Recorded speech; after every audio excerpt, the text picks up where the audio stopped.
Belakangan banyak yang meributkan kembali agama asli Jawa. Apa sih agama asli Jawa? Mengapa agama asli Jawa ditinggalkan? Ayo ikuti bahasanya.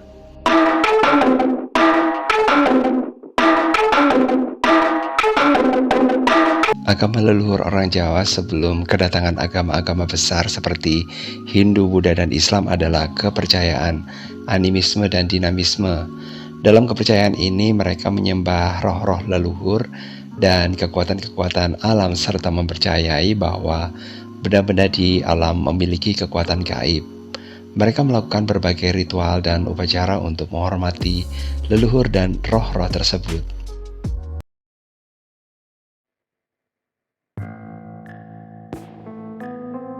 Orang Jawa meninggalkan agama leluhur mereka karena beberapa faktor utama.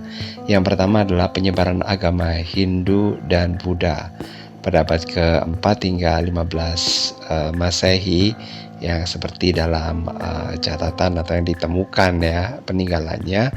Agama Hindu dan Buddha ini menyebar ke Jawa melalui jalur perdagangan dan pengaruh kerajaan-kerajaan besar seperti Kerajaan Mataram dan Majapahit yang mengadopsi dan menyebarkan ajaran-ajaran ini. Kemudian yang kedua masuknya Islam.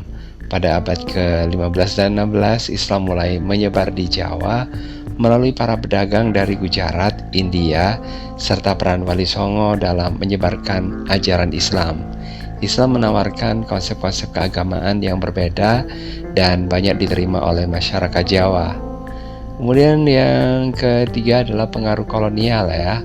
Selama periode kolonial, terutama di bawah pemerintahan Belanda, terjadi perubahan sosial dan budaya yang signifikan. Meskipun Belanda tidak secara langsung memaksakan agama tertentu, pengaruh mereka dalam struktur sosial dan politik juga berdampak pada praktik keagamaan. Dan yang keempat adalah proses asimilasi dan akulturasi. Agama-agama baru seringkali diadopsi dan disesuaikan dengan tradisi dan kepercayaan lokal. Banyak praktik dan ritual Hindu, Buddha, dan Islam yang diintegrasikan dengan tradisi Jawa sehingga menciptakan sinkretisme keagamaan yang unik.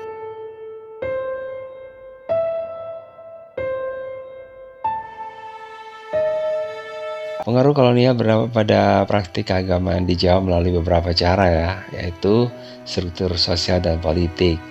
Pemerintah kolonial Belanda mengubah struktur sosial dan politik Jawa, memperkenalkan sistem administrasi dan hukum baru yang mempengaruhi kehidupan sehari-hari masyarakat.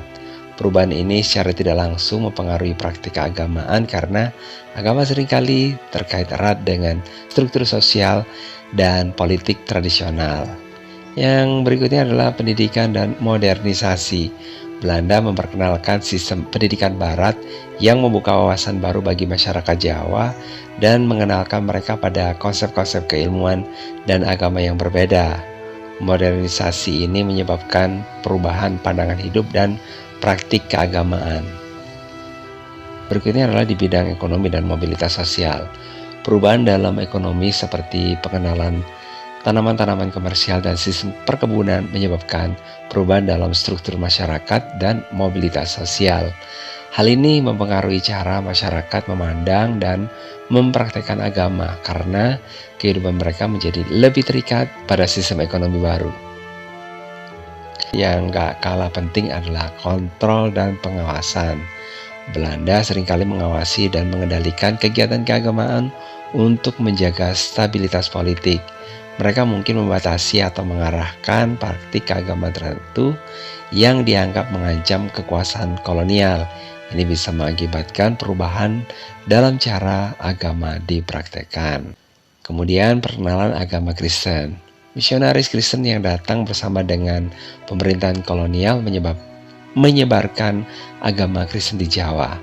Meskipun konversi massal tidak terjadi, kehadiran Kristen menambah keragaman agama dan mempengaruhi praktik keagamaan di masyarakat.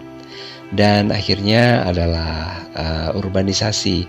Perkembangan kota-kota baru di bawah pemerintahan kolonial menciptakan lingkungan sosial berbeda, di mana orang-orang dari berbagai latar belakang berinteraksi. Ini menyebabkan percampuran budaya dan agama serta munculnya bentuk-bentuk praktik keagamaan baru.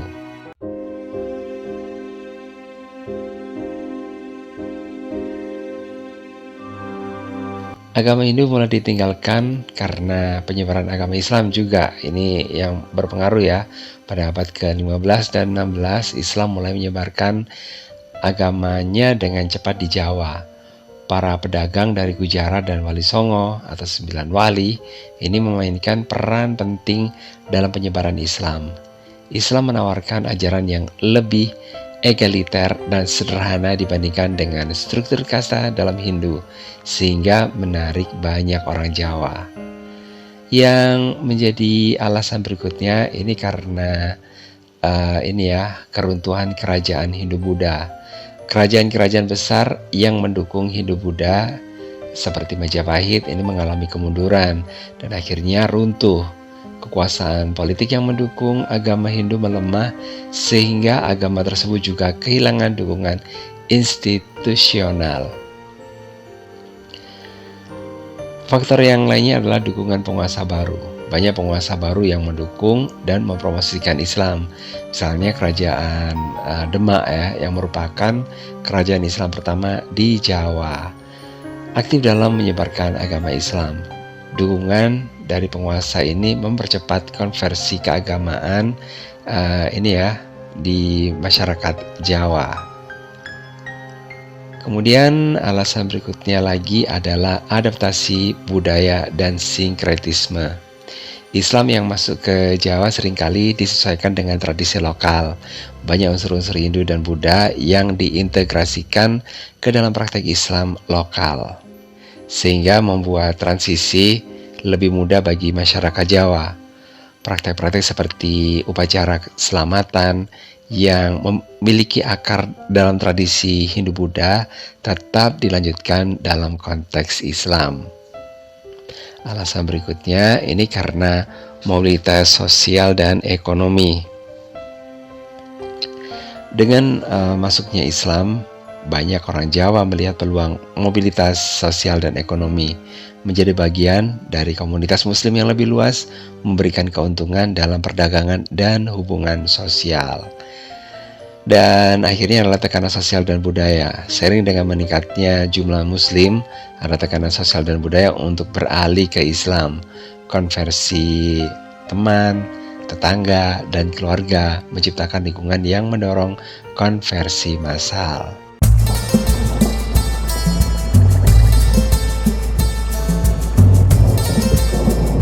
Penguasa Jawa yang beragama Islam dapat menarik perhatian dan mempengaruhi masyarakatnya dengan berbagai cara. Berikut adalah beberapa alasan mengapa penguasa Islam mampu menarik perhatian dan mendukung konversi masyarakat Jawa ke Islam.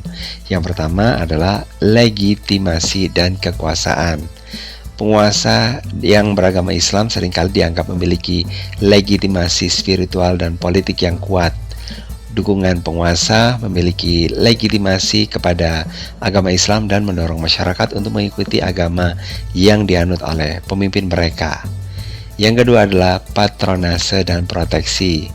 Penguasa Islam ini seringkali menyediakan patronase dan proteksi kepada masyarakat yang beralih ke Islam. Mereka bisa memberikan hadiah tanah atau posisi penting dalam pemerintahan kepada orang-orang yang masuk Islam sehingga mendorong perpindahan agama.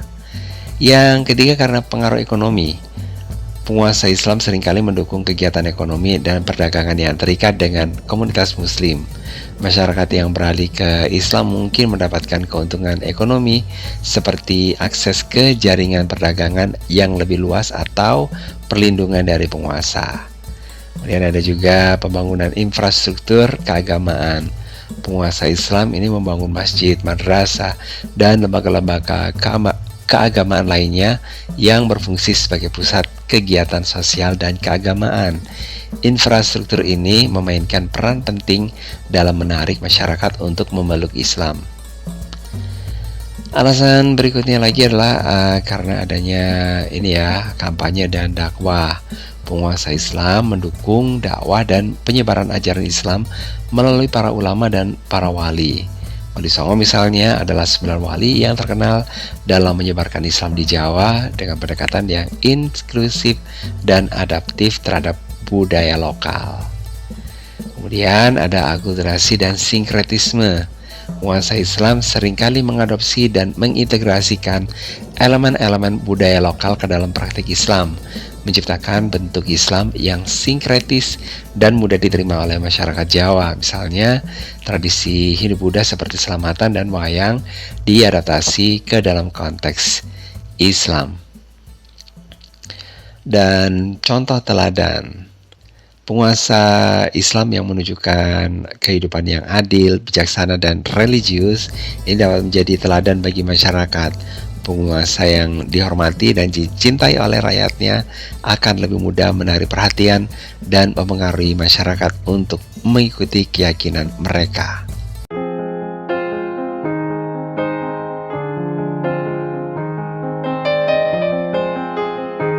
Masyarakat Jawa ternyata kurang meminati Kristen dibandingkan dengan Islam. Ini karena beberapa faktor utama, seperti penyebaran awal yang lambat. Kristen datang ke Jawa lebih lambat dibandingkan dengan Islam. Ketika misionaris Kristen tiba di Jawa, Islam sudah memiliki pengikut yang cukup besar dan telah berakar kuat di masyarakat. Kemudian pendekatan, beberapa misionaris Kristen menggunakan pendekatan yang kurang adaptif terhadap budaya lokal.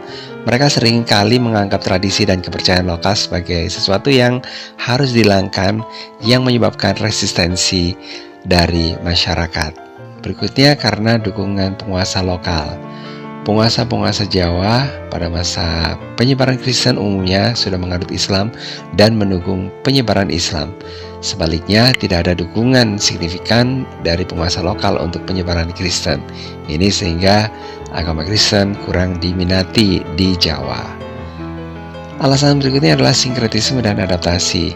Islam di Jawa mengalami proses sinkretisme, di mana elemen-elemen budaya lokal diintegrasikan ke dalam praktik Islam. Hal ini membuat Islam lebih mudah diterima oleh masyarakat Jawa. Kristen terutama dalam bentuk yang dibawa oleh misionaris Eropa cenderung kurang fleksibel dalam hal ini. Ada juga alasan yang berikutnya, keterkaitan dengan kolonialisme. Kristen ini sering kali dihubungkan dengan kekuasaan kolonial Belanda. Meskipun Belanda tidak secara resmi memaksakan agama Kristen, banyak orang Jawa yang menganggap Kristen sebagai agama penjajah yang menyebabkan penolakan. Alasan berikutnya adalah komunitas dan identitas sosial. Islam sudah membentuk komunitas-komunitas yang kuat dan solid di Jawa. Identitas sosial dan religius yang terbentuk di sekitar Islam membuat masyarakat cenderung mempertahankan keyakinan mereka dan kurang tertarik pada agama lain. Alasan berikutnya adalah strategi dakwah Islam.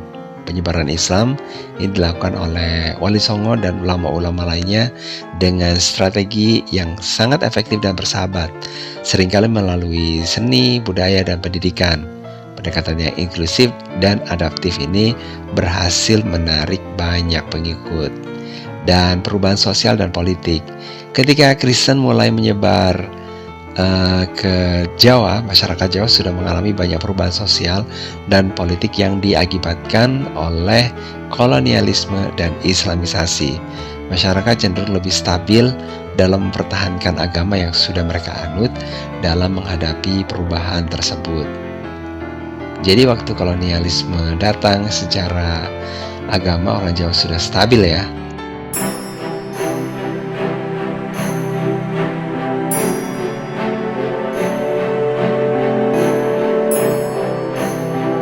Ketika kolonialisme Belanda datang ke Jawa, masyarakat Jawa sudah cukup stabil dalam hal agama.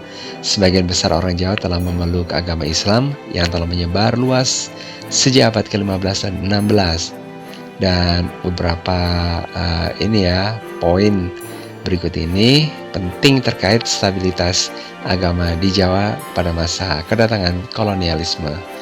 Yang pertama, karena penyebaran Islam yang luas. Pada abad ke-16, Islam sudah menjadi agama dominan di Jawa. Pengaruh Islam sangat kuat, didukung oleh penguasa-penguasa lokal yang telah memeluk dan menyebarkan agama ini. Kemudian yang poin yang kedua adalah integrasi budaya. Islam di Jawa mengalami proses akulturasi dengan budaya lokal yang menghasilkan praktik Islam yang khas Jawa. Ini menciptakan stabilitas dan penerimaan yang luas di kalangan masyarakat. Poin yang ketiga adalah kehidupan sosial dan keagamaan.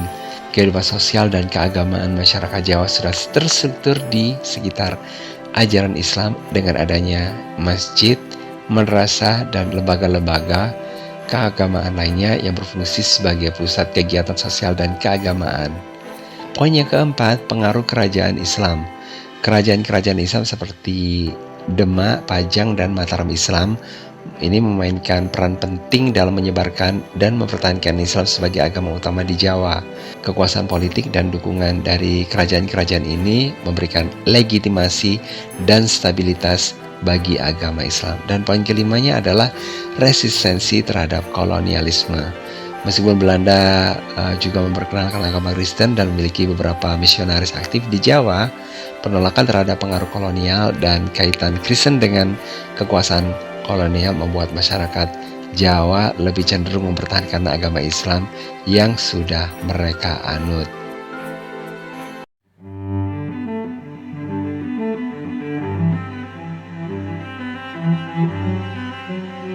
Pada era Hindu-Buddha, situasi sosial, politik, dan budaya di Jawa ini berbeda dengan periode kedatangan kolonialisme Belanda. Faktor-faktor yang menyebabkan transisi agama dari Hindu-Buddha ke Islam ini lebih mudah terjadi dibandingkan transisi dari Islam ke Kristen. Ini karena faktor yang pertama ini karena struktur politik yang berubah. Pada masa Hindu-Buddha, Jawa tidak memiliki satu kekuasaan politik yang dominan dan stabil seperti pada masa Islam.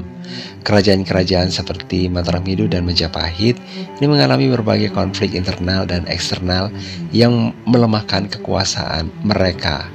Ketika kekuasaan politik Hindu-Buddha melemah, hal ini membuka jalan bagi agama baru seperti Islam untuk masuk dan menyebar.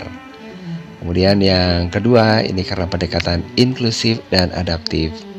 Penyebaran Islam di Jawa dilakukan dengan pendekatan yang sangat inklusif dan adaptif terhadap budaya lokal. Para wali dan ulama ini menggunakan metode dakwah yang mengintegrasikan unsur-unsur budaya lokal seperti seni, musik, dan tradisi Jawa ke dalam ajaran Islam.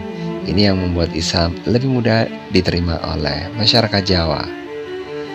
Terus kemudian yang ketiga adalah tidak ada kaitan dengan penjajah. Islam masuk di Jawa melalui jalur perdagangan dan hubungan sosial tanpa adanya konotasi penjajahan. Sebaliknya, Kristen seringkali diasosiasikan dengan kolonialisme Belanda yang dianggap sebagai kekuatan penjajah oleh banyak orang Jawa. Hal ini menyebabkan penolakan terhadap Kristen lebih besar dibandingkan dengan penolakan terhadap Islam.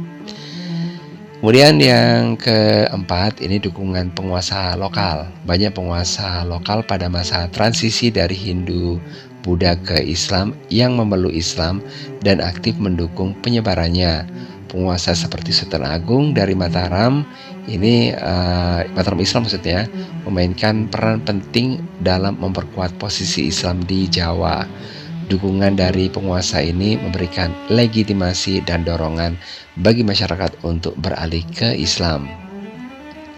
Kemudian alasan yang kelima, ini struktur sosial yang lebih fleksibel. Sistem kasta dalam Hindu-Buddha cenderung kaku dan hierarkis.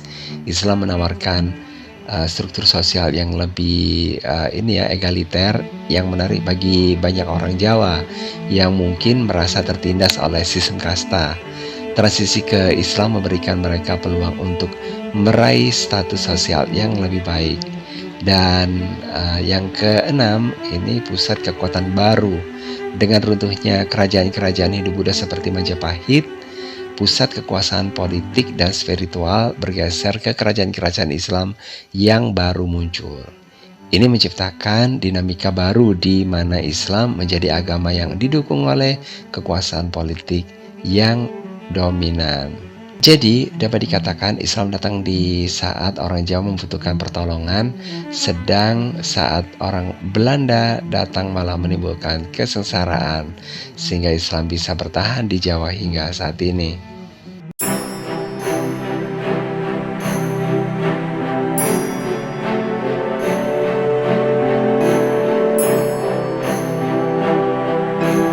Isu-isu yang menyudutkan Islam sebagai agama agresor di Jawa oleh orang-orang Kristen dapat disebabkan oleh berbagai faktor kompleks, termasuk dinamika sosial, politik, sejarah, dan persepsi individu. Nah, berikut ini beberapa alasan mengenai isu-isu yang muncul tersebut ya. Yang pertama adalah sejarah kolonial dan politik identitas. Sejarah kolonialisme Belanda yang panjang dan berdampak terhadap hubungan antar agama di Indonesia meninggalkan jejak dalam persepsi dan identitas kelompok. Konflik dan ketegangan yang terjadi selama masa kolonial dan setelahnya seringkali dihubungkan dengan identitas agama. Kemudian yang kedua, ketegangan antar komunitas. Di beberapa daerah di Indonesia termasuk Jawa, ketegangan antar komunitas Muslim dan Kristen ini masih ada sehingga dipicu oleh perbedaan dalam kepentingan politik, ekonomi, dan sosial. Ketegangan ini bisa menyebabkan munculnya narasi yang saling menyalahkan dan menyudutkan. Berikutnya yang ketiga adalah politik dan media. Media seringkali memainkan peran ya dalam membentuk dan memperkuat persepsi publik. Narasi tentang Islam sebagai agama agresor bisa diperkuat oleh pemberitaan yang tidak berimbang atau bias, serta oleh politisi yang memanfaatkan isu agama untuk kepentingan politik. Yang keempat ini karena globalisasi dan pengaruh eksternal. Isu-isu global terkait dengan ekstremisme dan terorisme yang dikaitkan dengan Islam di berbagai belahan dunia juga mempengaruhi persepsi lokal. Berita dan narasi internasional tentang konflik agama bisa memperkuat stereotip negatif terhadap Islam di kalangan masyarakat Kristen. Yang keenam adalah kurangnya dialog antar agama. Kurangnya dialog dan interaksi yang konstruktif antara komunitas Muslim dan Kristen bisa memperparah miskomunikasi dan kesalahpahaman di antara mereka. Dialog yang kurang ini dapat menyebabkan peningkatan stereotip dan prasangka. Alasannya ketujuh adalah sejarah lokal dan pengalaman pribadi. Pengalaman pribadi dan sejarah lokal terkait dengan konflik agama di masa lalu ini bisa membantu persepsi individu dan kelompok. Insiden-insiden kekerasan atau diskriminasi yang melibatkan komunitas agama tertentu ini bisa meninggalkan dampak jangka panjang. Dan yang kedelapan adalah persepsi tentang dominasi dan minoritas. Masyarakat Kristen yang merupakan minoritas di Indonesia mungkin merasa terpinggirkan atau didiskriminasi dalam beberapa konteks sehingga menciptakan persepsi bahwa mereka menjadi sasaran agresi dari mayoritas Muslim. Nah, untuk mengatasi isu-isu ini penting untuk mendorong dialog antar agama, mempromosikan pendidikan yang inklusif dan memperkuat upaya untuk memahami serta menghormati perbedaan agama. Pendekatan yang berfokus pada perdamaian, kerjasama, dan saling pengertian dapat membantu mengurangi ketegangan dan membangun hubungan yang lebih harmonis antara komunitas Muslim dan Kristen di Jawa dan Indonesia secara keseluruhan.